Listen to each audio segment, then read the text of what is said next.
Assalamualaikum warahmatullahi wabarakatuh. Bagaimana kabar kalian anak-anak semua? Semoga selalu sehat ya.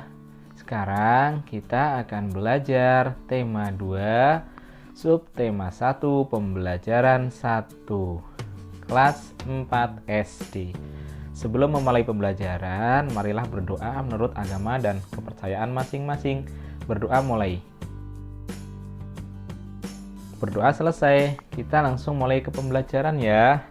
Pendalaman materi kali ini adalah tema 2, selalu berhemat energi. Subtema 1, sumber energi, pembelajaran 1. Energi matahari dalam kehidupan sehari-hari. Seperti telah kita rasakan bahwa dalam kehidupan sehari-hari kita membutuhkan matahari untuk membantu kehidupan kita. Di sini energi adalah kemampuan untuk melakukan kerja. Jadi tanpa energi kita tidak dapat melakukan sebuah pekerjaan. Kemudian energi dihasilkan oleh sumber energi. Dan matahari merupakan salah satu sumber energi.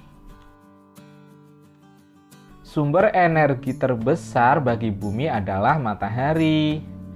Matahari merupakan sumber energi panas dan cahaya. Kita dapat membayangkan apabila tidak ada matahari, bagaimana dinginnya bumi ini dan bagaimana gelapnya bumi ini tanpa adanya cahaya matahari. Sekarang kita pelajari contoh manfaat matahari sebagai sumber energi. Nah, panas matahari menguapkan air di permukaan bumi dalam peristiwa daur air. Dengan peristiwa tersebut, maka air dari laut akan menguap ke atas awan.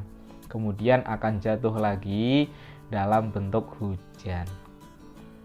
Kemudian, panas matahari mempertahankan suhu atmosfer bumi sehingga sesuai untuk kehidupan makhluk hidup. Kita lanjutkan. Panas matahari dapat mengeringkan pakaian dan bahan makanan. Cahaya matahari menerangi permukaan bumi. Cahaya matahari dimanfaatkan tumbuhan untuk proses fotosintesis. Jadi dalam melakukan sebuah proses fotosintesis, tumbuhan memerlukan bantuan cahaya matahari. Tumbuhan akan mengolah karbon dioksida kembali menjadi oksigen dengan bantuan cahaya matahari melalui proses fotosintesis. Oksigen itulah yang dibutuhkan oleh manusia dan hewan. Kita bisa membayangkan bagaimana jika di dunia ini tidak ada matahari, pasti akan kesulitan untuk memproduksi oksigen. Cahaya matahari dapat digunakan sebagai sumber energi listrik. Energi matahari dapat diubah menjadi energi listrik menggunakan panel surya. Inilah contoh gambar panel surya. Untuk mengubah cahaya matahari menjadi energi listrik yang dapat dimanfaatkan untuk kehidupan sehari-hari. Sekarang kita lanjutkan ya. Mengolah informasi dalam bentuk peta pikiran.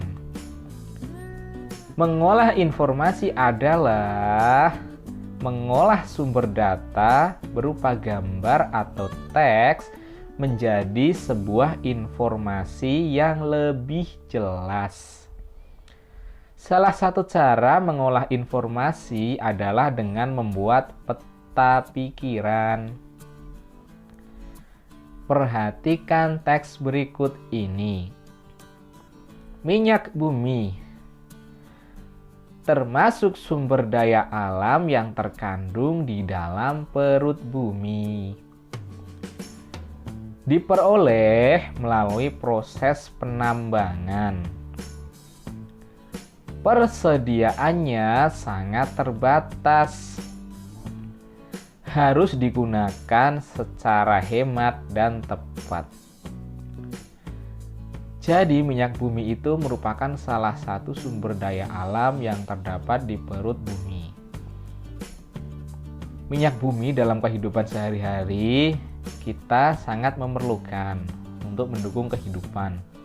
Contohnya sebagai bahan bakar kendaraan, sebagai bahan bakar untuk memasak, dan lain sebagainya. Untuk memperoleh minyak bumi pasti melalui proses penambangan.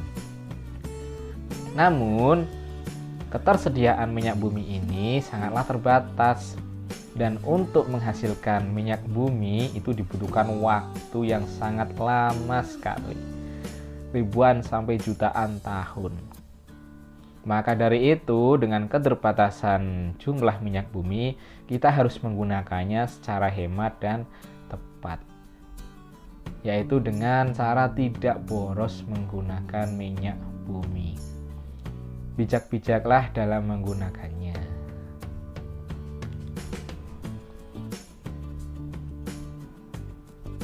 Sebelum minyak bumi dimanfaatkan sebagai bahan bakar, minyak bumi diolah menjadi bensin, solar, dan minyak tanah. Semuanya itu pasti melalui proses penambangan, sehingga hasil akhirnya setelah diproses kita dapat manfaatkan menjadi bensin, solar sebagai bahan bakar kendaraan bermotor, dan minyak tanah sebagai bahan untuk menyalakan kompor. Sisa hasil pengolahan minyak bumi berupa parafin, plastik, dan aspal. Nah, ini adalah gambar aspal dan ini adalah gambar plastik. Benda ini berasal dari sisa pengolahan minyak bumi. Sekarang kita lihat peta pikirannya ya. Tadi kita sudah membahas teks tentang minyak bumi. Sekarang kita akan membuat peta pikiran yang menyatakan minyak bumi. Peta pikiran yang pertama adalah bagian paling atas minyak bumi sebagai pokok pembahasan. Kemudian di sini ada asal minyak bumi. Kemudian dilanjutkan cara memperoleh minyak bumi. Kemudian hasil olahan minyak bumi yang berupa aspal, plastik, parafin, bahan bakar. Ini adalah peta pikiran. Sekarang kita lanjutkan pelajaran berikutnya ya. Pemanfaatan jagung dalam kehidupan sehari-hari. Perhatikan gambar di samping. Gambar di samping adalah gambar apa anak-anak? Ini adalah gambar jagung, ini adalah popcorn. Popcorn adalah makanan yang berasal dari jagung. Tanaman jagung termasuk sumber daya alam yang dapat diperbaharui. Mengapa dapat diperbaharui? Karena dapat ditanam lagi dan dihasilkan lagi dengan kurun waktu yang tidak terlalu lama. Sedangkan di pelajaran sebelumnya, tadi kita telah mempelajari minyak bumi. Kalau minyak bumi itu membutuhkan waktu yang sangat lama untuk memproduksinya lagi atau untuk menghasilkannya lagi. Sedangkan jagung ini kita cepat ya untuk bisa memproduksi jagung lagi, yaitu dengan cara menanam jagung. Jagung mempunyai banyak manfaat, misalnya sebagai bahan makanan. Jagung dimanfaatkan sebagai makanan pokok pengganti nasi. Jagung bisa dijadikan makanan sebagai nasi jagung dan lain sebagainya. Jagung juga dimanfaatkan sebagai bahan kerajinan. Kita bisa membuat sebuah karya kerajinan tangan dari jagung ya, yang ditempel-tempel di kertas.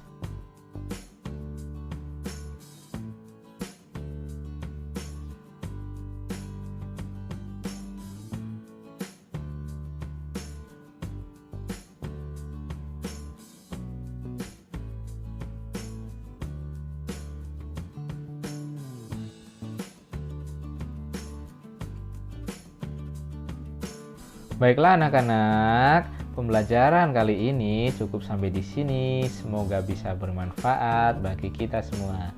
Mohon maaf apabila dalam penyampaian masih banyak kekurangan. Marilah kita tutup pembelajaran dengan berdoa penutup, berdoa menurut agama dan kepercayaan masing-masing. Berdoa mulai.